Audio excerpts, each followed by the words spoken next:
bem-vindos ao IDPcast. Hoje nós vamos gravar um novo episódio.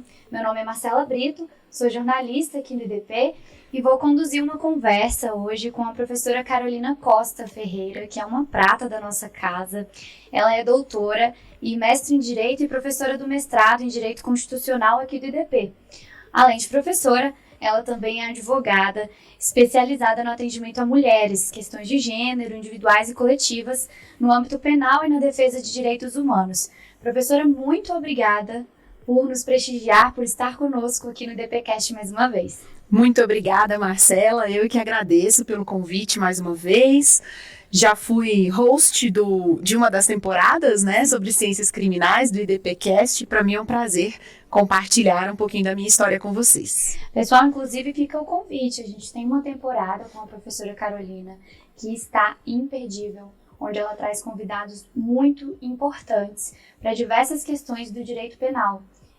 Ela está disponível no Spotify, no YouTube. Depois deem uma olhada, são 4 episódios que todos valem muito a pena. Professora, então, hoje eu gostaria que a senhora nos contasse um pouco sobre a sua trajetória profissional. No episódio de hoje, vamos falar sobre o preparo, como que é a trajetória para a docência no ensino superior. Então, eu queria saber sobre a sua história, para que nos contasse como que foi, especialmente até chegar à docência. Conta pra gente o seu sucesso, o seu fracasso, a sua trajetória. Bom, em primeiro lugar, eu sempre gostei muito de estudar, sempre gostei muito de ler e de escrever, desde a infância, desde a adolescência. E aí, no momento da escolha de uma carreira, alguma de humanas seria a minha escolha, com toda certeza. E eu fiquei muito em dúvida entre direito e jornalismo. Por isso a habilidade de comunicadora. Pois é, por isso essa minha satisfação de estar aqui com vocês no estúdio, porque aqui eu também um pouco mato essa vontade de ser jornalista. Mas eu acabei indo para o direito, eu fiz a minha graduação numa universidade pública, e a universidade pública tem seus pontos positivos e seus pontos negativos, Marcela? Eu acho que os pontos positivos são excelentes professores, excelentes companheiros, estudantes. Mas, por outro lado, na universidade pública não há uma estrutura possível ou necessária para desenvolver uma série de projetos ou de habilidades. Então, a gente acaba sendo muito autodidata na universidade pública. E eu me fiei dessa minha habilidade, dessa habilidade que eu já tinha, que era do estudo, da leitura, e fui me aprofundando, e a pesquisa sempre foi um caminho que foi se abrindo desde a graduação. Então, na graduação, eu participei de grupos de pesquisa, ajudei a criar um grupo de pesquisa na universidade em que eu estudei na Unesp, na Universidade Estadual Paulista, no interior de São Paulo, em Franca. E ao longo da minha trajetória na graduação, eu já fui querendo trabalhar com pesquisa e eu até já postei isso no meu Instagram. A primeira aula que eu dei na minha vida, eu ainda era graduanda. Eu estava no 7º semestre, no 4º ano, à época, e eu fazia eu era da empresa Júnior, e eu fazia uma pesquisa, uma extensão em defesa do consumidor. Direito do consumidor, não tinha nada a ver com penal. Hoje, não tinha nada a ver com penal, exatamente. E aí, era uma ação de formação do próximo grupo que iria atuar no PROCON municipal. Importante. Isso, e aí foi uma aula sobre práticas abusivas nos contratos de consumo. E eu dei essa aula no meu 4º ano, no 7º semestre. E eu me lembro até hoje de todo o caminho de preparação, de estudar, de ficar nervosa na hora de falar, mas aí depois de perceber que estava todo mundo entendendo e aí encaixando os conteúdos. Então, foi a primeira vez que eu senti a adrenalina de estar em sala de aula e pensei, é isso mesmo que eu quero para minha vida. E aí a carreira acadêmica, ela demanda uma formação, então não basta apenas a graduação. Como, por exemplo, para, às vezes, um concurso público, né, em que você precisa do diploma de bacharel em direito, depois você estuda e presta os concursos, mas aquele diploma já é suficiente. Na docência, não. Na docência há uma carreira, há caminhos outros a cumprir. E aí uma pergunta que sempre me fazem, né, geralmente no final da graduação, é: professora, é necessário fazer após lato sensu? Ou eu já posso ir direto para stricto sensu, para o mestrado? Né? Pós-lato é a especialização e após stricto é o mestrado. E eu sempre digo, depende muito do que a pessoa quer. A pós-lato sensu é mais voltada para quem quer se atualizar, para quem está fora do mercado de trabalho e quer voltar, para quem quer se aprofundar num determinado tema, mas não sente ainda a segurança de ir para uma stricto, ou para quem quer melhorar a sua atuação no mercado. Enquanto que para a pesquisa, para a docência, a pós-lato sensu não é necessária. Você pode sair da graduação e ir direto para a stricto sensu, ir direto para o mestrado. E foi um pouco do que eu fiz. Só que eu fiz a graduação na Unesp, em Franca, me formei, 1 ano depois eu me mudei para Brasília. Então, eu fiz o resto da minha formação na Universidade de Brasília, o mestrado e o doutorado. E eu fui atrás do mestrado na UNB usando uma coisa que todo mundo devia ter, que é a famosa cara de pau, né? Então, eu não conhecia... qualquer dica agora, menos a cara de pau. Cara de pau, gente. Minha mãe sempre me explicou que o não a gente já tem. Então, a gente vai atrás ou da humilhação ou do sim, não é mesmo? Você já chegou procurando pelo mestrado. Exatamente. O que eu fiz? Entrei no site da universidade, vi quais eram os professores em penal. Eu queria fazer o meu mestrado em Direito Penal, Ciências Criminais sempre foram as minhas preferidas na graduação. Olhei a lista de professores e vi o e-mail de uma professora, a professora Ela Vieco, Volkmer de Castilho. O e-mail dela estava lá à disposição, eu mandei o e-mail, me apresentando, dizendo que eu queria fazer o mestrado, como é que eu poderia me inserir na vida da universidade, porque eu acho que esse é um ponto, né? O caminho de entrada num mestrado, seja numa universidade pública, seja numa universidade privada, é entrar em contato com a rotina acadêmica daquele lugar. Então, uma dica que eu dou aqui, além da cara de pau, é acompanhar os grupos de pesquisa, acompanhar os eventos daquela universidade, daquela instituição, para saber quais são as linhas de pesquisa que são desenvolvidas, quais são as referências naquela área, que tipos de assuntos são tratados ali. Eu acho que isso é muito, muito importante. E aí, eu entrei em contato com ela, mandei um e-mail, me apresentei e disse: estou aqui, quero entrar no seu grupo de pesquisa, porque eu vi que ela tinha um grupo de pesquisa. E aí, o que foi que aconteceu maravilhosamente? Ela me respondeu. Para a sua satisfação. Para a minha satisfação, ela me respondeu, porque o máximo que poderia acontecer era ela nunca me responder, né? Ela me respondeu e me pediu o meu trabalho de conclusão de curso. Acho que essa também é uma dica muito boa, sabe? Ela me pediu os trabalhos anteriores para saber que linhas de pesquisa eu usava, quais já eram as minhas referências teóricas, para saber se eu me adequava à realidade da universidade ou não. Então, eu mandei para ela 2 projetos de pesquisa dos quais eu tinha participado, o meu trabalho de conclusão de curso e um painel de um congresso em Córdoba, na Argentina, que eu tinha submetido com a pesquisa quando eu ainda estava na graduação. Mandei tudo para ela, aí ela me respondeu: perfeito, você pode começar a frequentar o meu grupo de pesquisa todas as sextas-feiras, às 10 da manhã. E aí vem uma outra questão, né? Eu tive um chefe maravilhoso que me liberava às sextas-feiras, às 10 da manhã, para eu participar do grupo de pesquisa, porque na vida adulta, a gente precisa conciliar trabalho e estudo. Exatamente. E nem sempre isso é fácil. Então, eu tive um chefe, Fabrício Lázaro, se estiver me ouvindo. Fabrício, hoje muito ela obrigada. está aqui contando a história dela. Exato. Porque ele me liberava às sextas de manhã para participar do grupo de pesquisa. E aí, beleza, fui participando, fiz o processo de seleção do mestrado. E aí eu passei por todas as fases na Universidade de Brasília até chegar à última, a prova oral. E na prova oral, a mesma professora que me disse sim lá na frente, me disse não na prova oral. Eu precisava tirar 35 pontos e eu saiu o resultado 34. Eu não passei por um ponto. Ela disse que eu ainda precisava participar mais um tempo, que eu ainda não estava madura para entrar no mestrado. Marcela, num primeiro momento, o sentimento é de raiva, ódio completo, frustração.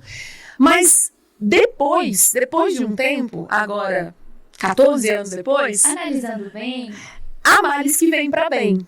Por quê? Porque naquele ano em que eu não entrei formalmente no mestrado, eu cursei 3 disciplinas como aluna especial.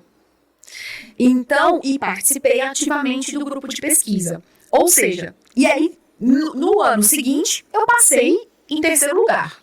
Não tive problema nenhum. O meu projeto mudou muito, meu projeto de pesquisa realmente amadureceu muito, de um ano para o outro.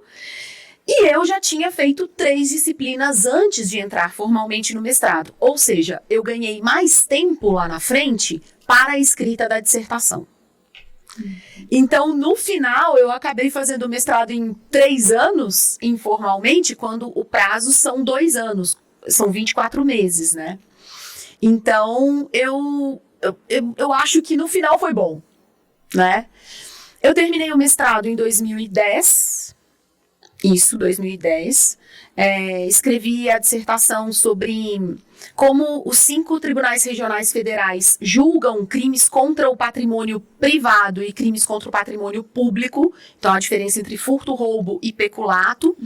E analisei 594 decisões. Todas na mão, todas na unha, com formulários impressos, porque nessa época não tinha Google Forms. Gente, Google Forms é um negócio relativamente novo. Usem bastante, porque agora tá muito mais fácil de fazer pesquisa. E aí fiz pesquisa quali, fiz pesquisa quanti, amadureci muito. Nessa época eu já advogava, Marcela. Então eu acho importante dizer isso, né?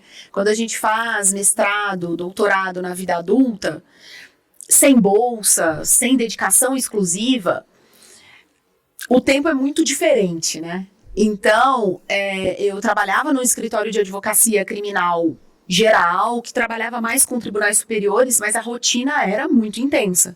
Então, eu não conseguia, na época da escrita da dissertação, eu não conseguia me dedicar durante a semana à escrita da dissertação. A dissertação era dedicada aos finais de semana, sextas e sábados, aos domingos eu descansava. Mas a sexta-noite, da sexta-noite até a madrugada do domingo, era só dissertação. Então... Quanto tempo foi assim, Carolina? 9 meses. 9 meses? 9 meses. Porque essa questão de conciliar a atividade acadêmica, a profissional, muitas vezes chega a ser um fator de desistência. Para algumas pessoas Sim. que talvez não tenham interesse de lecionar, de docência, mas que gostariam de obter a titulação, mas existe essa resistência talvez por medo ou por acreditar que não vai conseguir concluir a especialização. Sim. Qual que é o seu recado para essas pessoas que ficam nesse limbo, assim, entre fazer ou não? Eu tenho o meu projeto, mas não toco porque eu não sei se vou conciliar com a minha carreira de advogado ou de advogada. Qual que é o seu recado para quem está nessa situação hoje? Marcela, eu recomendo que a pessoa pense em um modelo de educação, de especialização ou de mestrado que seja adequado à vida daquela pessoa. Então, por exemplo, o IDP possui o curso dele de mestrado e de doutorado, ele é feito aos finais de semana. Às sextas e sábados, as aulas são às sextas e sábados. Então, o perfil dos nossos alunos e das nossas alunas é justamente esse, de pessoas que se dedicam muito ao mercado, né, à advocacia, às carreiras jurídicas de forma geral, de segunda a quinta, e às sextas correm para o IDP para estudar. Eu acho que é possível. Eu acho que tudo é possível desde que a pessoa se organize minimamente para se dedicar mais intensamente àquele momento da vida. Algumas carreiras jurídicas disponibilizam licenças capacitação, então um período de 3 meses ou de 6 meses em que a pessoa pode ficar em licença do trabalho, se dedicando totalmente à escrita da dissertação, à escrita da tese, e aí eu acho que isso faz também muita diferença. Perfeito. A questão é mais o planejamento mesmo. E aí, eu já estava na advocacia, terminei o mestrado. E depois que eu terminei o mestrado, eu ainda... acho que depois do mestrado, depois de toda a etapa, a gente tem quase que uma ressaca, entre aspas, né? Então, eu dei um tempinho de uns 6 meses, mas eu senti saudades. E eu não fiquei desvinculada, né? Eu mantive contato com o grupo de pesquisa. E isso fez toda a diferença para eu continuar a estudar. Então, no semestre seguinte, eu já me matriculei como aluna especial numa disciplina do doutorado da UNB, fiz uma disciplina antes, e aí fiz o processo de seleção e passei no doutorado da Universidade de Brasília. Na verdade, eu fiz 2 processos de seleção. Eu fiz o doutorado em Direito, na UNB, e em Sociologia. E eu passei nos 2. Que legal. Mas eu optei pelo Direito por causa da carreira acadêmica. Porque o plano de carreira do professor de Direito digamos assim, financeiramente mais viável quando você mantém a sua formação numa mesma linha. Então, quando você tem mestrado em Direito, doutorado em Direito também. Outras áreas de formação são super esperadas e são super recomendáveis, mas muitas vezes financeiramente isso não é viável. Então, eu optei pelo doutorado em Direito, mas no doutorado eu cursei outras disciplinas, na Sociologia, na Ciência Política. Eu fui me utilizando da própria diversidade da universidade para melhorar a minha formação. Eu me casei enquanto eu estava no mestrado, eu me casei em 2008, no primeiro ano de mestrado. Então, né, trazendo aqui a vida pessoal, né, fiz toda a organização do casamento, e cerimonialista, e festa, e convites, e não sei o quê, enquanto eu estava fazendo as disciplinas, né, porque eu acho que é isso, a vida acontece enquanto a gente está estudando, né? Exatamente. Então, isso acontece. E quando eu estava no primeiro ano do doutorado, eu fiquei grávida. Fiquei grávida do Pedro. E eu fiz a grande parte uma coisa que também é interessante, né, é que do mestrado para o doutorado você consegue aproveitar muitas disciplinas. Então, como eu fiz na mesma universidade, eu consegui aproveitar todas as disciplinas que eu cursei no mestrado, valeram também para o doutorado. O tempo diminui consideravelmente, professora? Não necessariamente o tempo diminui, Marcela, mas para o doutorado, o mestrado a gente faz em 24 meses. Sim. 2 anos. Mas esses 2 anos são contados da data da sua matrícula. Então, se você faz a matrícula em janeiro, ainda que as aulas comecem em março, seu tempo já está contando. E o doutorado é a mesma coisa, são 48 meses, 4 anos. Então, aí, voltando à sua pergunta anterior, né? Tudo é uma questão de planejamento. Então, eu me planejei para terminar as disciplinas em 1 ano e meio, qualificar e ficar 2 anos e meio na escrita da tese. Porque eu sabia que a tese ia me demandar mais tempo do que as disciplinas em si. E aí eu fiquei grávida. E aí isso foi um fator para antecipar ainda mais as disciplinas. Então, eu terminei as disciplinas em julho de 2013 e fiz a qualificação do doutorado. Aqui no IDP, tanto o mestrado quanto o doutorado tem esse momento que é o exame de qualificação.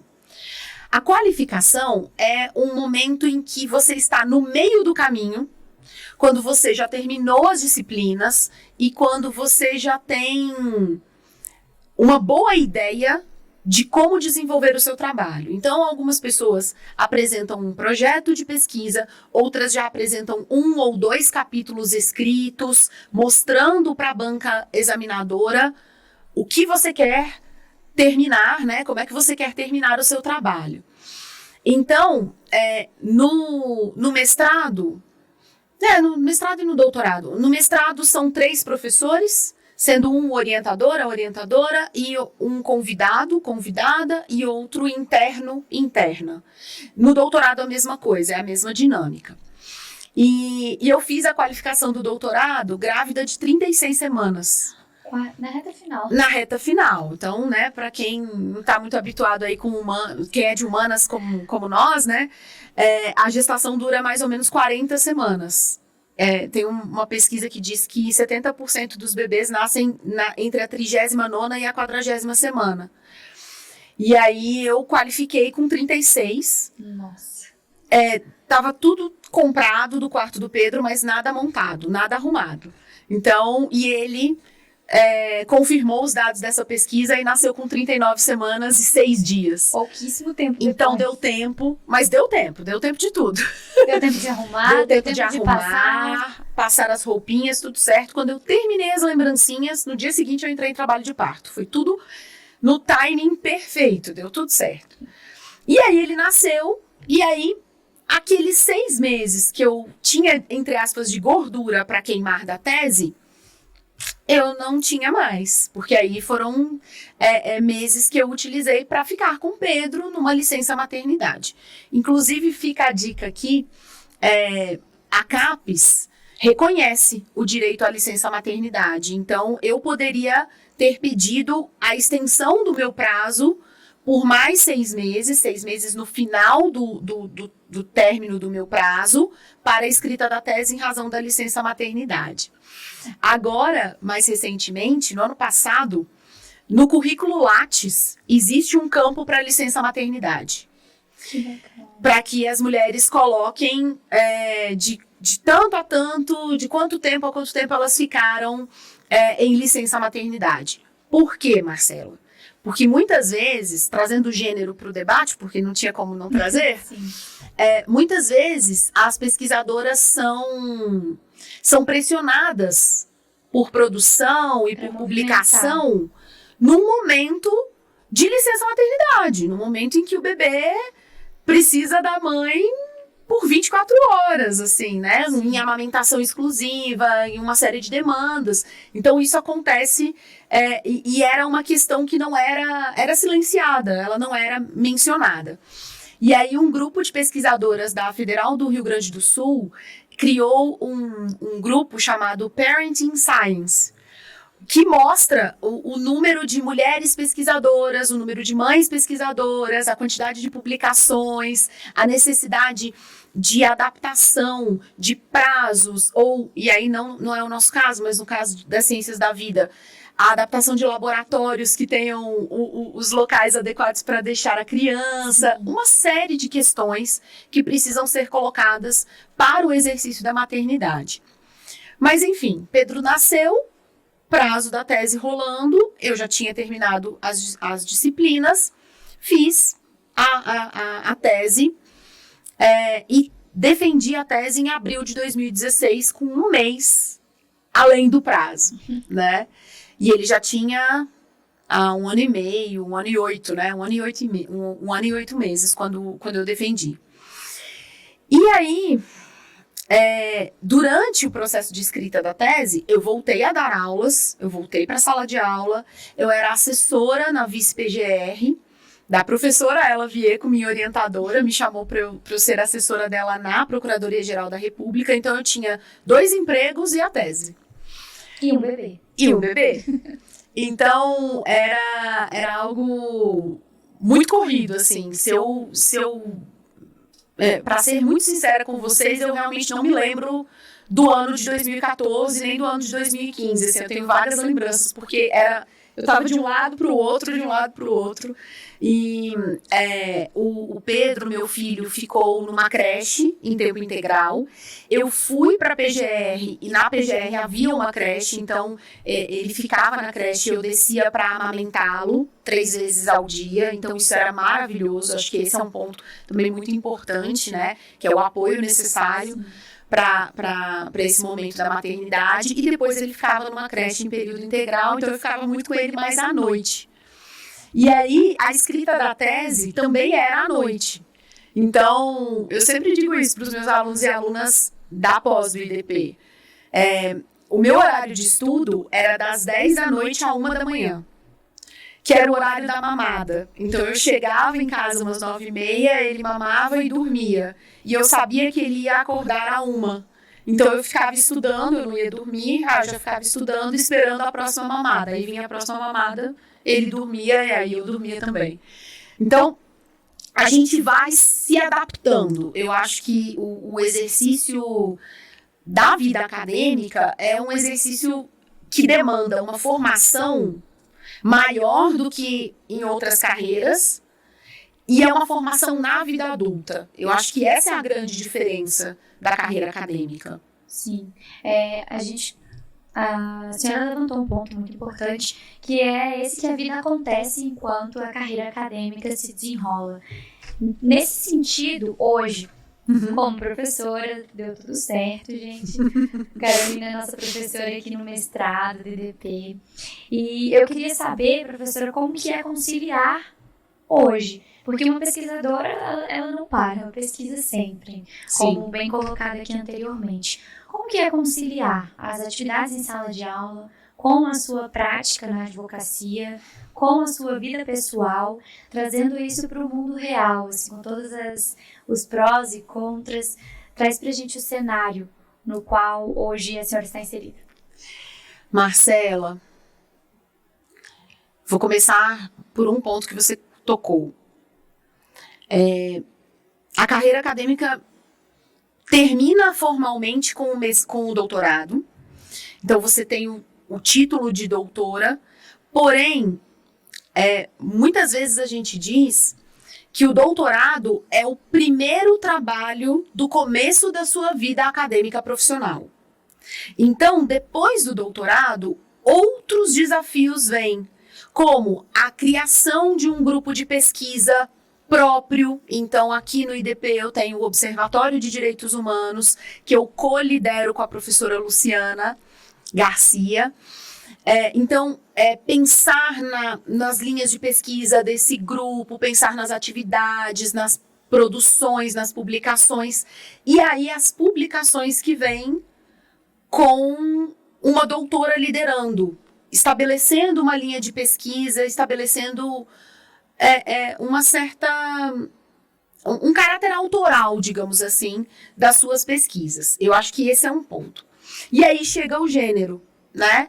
Eu acho que o gênero vem para a minha vida no começo do doutorado, e eu vou percebendo, na minha tese eu não falo sobre gênero, mas nos estudos que eu fiz depois do doutorado, eu fui percebendo o quanto o gênero era formador da vida como um todo, né? Ter consciência do que é ser mulher, do que é ser homem, do como que é o processo para cada lado, do que é a constituição de diversas identidades de gênero. Isso me trouxe muitas reflexões junto com o desafio de criar um menino, né? Então, essa questão foi e continua sendo, e na minha vida presente, muito, muito formadora realmente da estrutura da minha família, porque o meu marido não me ajuda, entre aspas. Ele divide e muitas vezes ele fica com muito mais funções em relação aos cuidados da casa, em relação aos cuidados com o Pedro, a saber se o Pedro tem prova hoje, se tem prova amanhã, que lição de casa. Eu sei das coisas, mas não necessariamente eu consigo administrar tudo. Quem administra mais isso é o meu marido. Então, eu acho que a primeira questão aqui é trazer o gênero para casa e estabelecer uma rotina que seja igualitária ou que seja, às vezes, até mais pesada para quem não está na linha de frente na carreira naquele momento, né? Eu sei que em algum momento essa situação vai se inverter, né? E aí meu marido vai estar mais nos holofotes do que eu, mas agora, nesse momento em que eu tenho compromissos com produção aqui no IDP, que eu tenho compromissos com um grupo de pesquisa, a minha dedicação tem que ser maior ao meu trabalho do que necessariamente a família. Então, hoje, a situação está desequilibrada. Hoje, meu marido ajuda, entre aspas, né? Ele é responsável mais por determinadas funções do que eu mesma. Sim. E um outro ponto que eu acho que é importante discutir é que, muitas vezes, o exercício da advocacia ajuda no exercício da docência.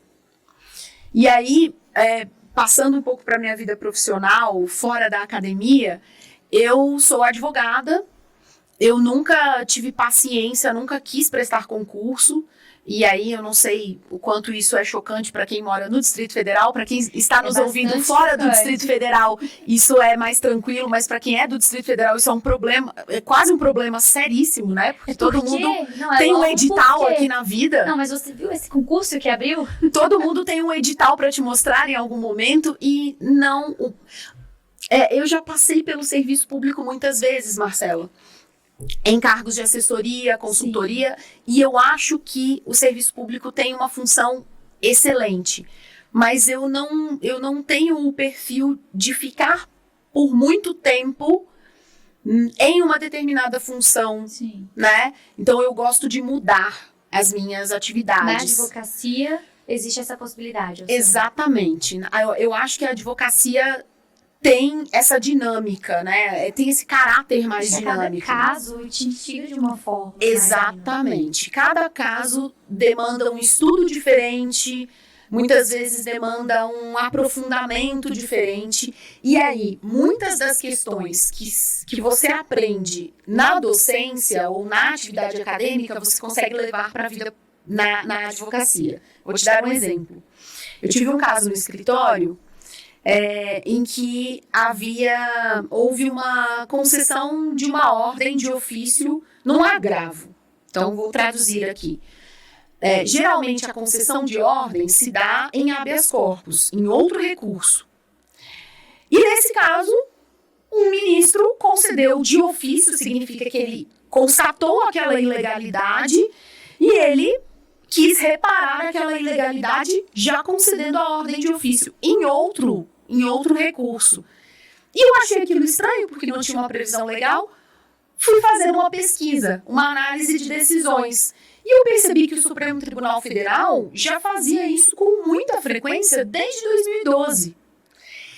E o Ministério Público, quando foi recorrer dessa decisão, disse que não cabia, porque era ilegal, Nas minhas contrarrazões para defender o posicionamento que era mais adequado ao meu cliente, eu trouxe toda a análise de decisões que eu tinha feito no estudo preliminar. Eu disse, não, olha, não só esse ministro, mas esse outro, desde 2012, o número de decisões só vai aumentando, coloquei um gráfico.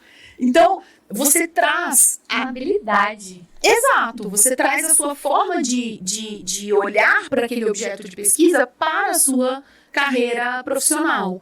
Então, eu acho que uma coisa se combina muitíssimo com a outra. Esse complemento, professora, inclusive, é um adendo para a próxima pergunta, que eu gostaria de saber, no seu ver, como que a sala de aula ela pode ser enriquecedora para quem é pesquisador. Agora, é um outro lado, a gente consegue ver na prática as habilidades adquiridas durante a trajetória acadêmica e quem está no âmbito da pesquisa, como que a troca na sala de aula ou até mesmo a docência, lecionar, como que isso te enriquece como pesquisadora? Marcela, eu sempre digo que a sala de aula é o meu lugar no mundo. Então, eu sou advogada, mas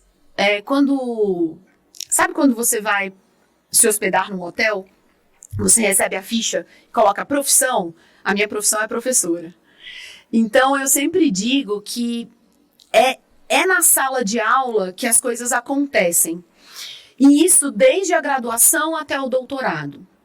Me parece que a sala de aula precisa ser, e aí para isso, né, deixo aqui como referência para quem quiser se aprofundar mais, um livro da professora Bell Hooks, chamado Educar para Transgredir, a educação como prática da liberdade, em que ela diz que a sala de aula precisa ser um espaço seguro, precisa ser um espaço em que não há perguntas idiotas, em que as perguntas podem e devem fluir, tanto porque é um espaço de formação, quanto é um espaço de construção de novas perguntas. Sim. Então, muitas das minhas pesquisas foram pensadas a partir de perguntas que alunos e alunas fizeram ao longo das aulas, da graduação, do mestrado, do doutorado. Então, a sala de aula é esse lugar que te faz pensar. Então, é esse o ponto, né? Só que a sala de aula precisa ser construída. Então, precisa ser esse espaço seguro, espaço de promoção de diálogo, de abertura, de troca. Então, me parece que a sala de aula é fundamental. Quando a gente fala sobre casos, decisões, projetos de lei em sala de aula, a cada sala você tem um assessor parlamentar, um promotor de justiça, uma defensora, uma juíza, que vai agregando mais informações, mais dados e mais formas de pensar sobre aquele assunto que talvez nem eu, como professora, tenha. Então, a sala é esse momento, né, de troca e de conclusões também sobre aquele tema. E isso no IDP é muito característico, não é, professora? Nós já tivemos a oportunidade de conversar com alunos, entrevistá-los para as nossas redes sociais do IDP e percebemos que existem alunos de diversos lugares do país que migram para cá nos finais de semana, que moram em Brasília alguns meses, alguns anos, em busca da titulação, seja em mestrado, doutorado. Nós temos essa troca. Muitos alunos do Sudeste, de outros estados aqui do Centro-Oeste. Então, essa troca que a professora Carolina está dizendo aqui no nosso podcast, ela já foi destacada, inclusive, pelos alunos dos nossos cursos, porque é muito comum que haja essa interação entre público, privado, procurador, promotor, juízes, e isso enriquece a visão de mundo e de direito também, não é? Isso é excelente, Marcela, e é sempre um espaço muito interessante de construção, porque a sala de aula é formada por pessoas que atuam em diversas áreas do direito e em diversos espaços do direito. Então, a gente tem promotores convivendo com advogados, defensoras convivendo com juízas. São contrapontos dentro da sala. Dentro da sala. Então, você traz um assunto, traz uma perspectiva, um outro aluno traz outra, e aí o debate vai só se enriquecendo. Eu acredito muito nessa potência da sala de aula e acredito que esse seja um diferencial do IDP.